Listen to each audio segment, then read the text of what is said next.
ધરોઈ ડેમમાં આજે પણ વરસાદના પાણીની કોઈ આવક નથી તેમજ ડેમમાંથી પાણીની કોઈ જાવક કરવામાં આવી નથી, જેના કારણે ચિંતાનો માહોલ જોવા મળી રહ્યો છે। ધરોઈ ડેમની સ્થિતિ યથાવત છે। ડેમની આસપાસ વિકાસ કાર્યો શરૂ કરવામાં આવ્યા છે।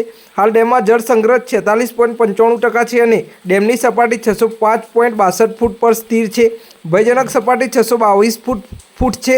વરસાદી પાણીનો પ્રવાહ માત્ર 195 mm નોંધાયો છે। વધુ સમાચાર માટે જોતા રહો ઓનલાઈન ટીવી ન્યૂઝ। સંજુ બાબા અને ફારૂક મેમણ સાથે ખેરાલુ।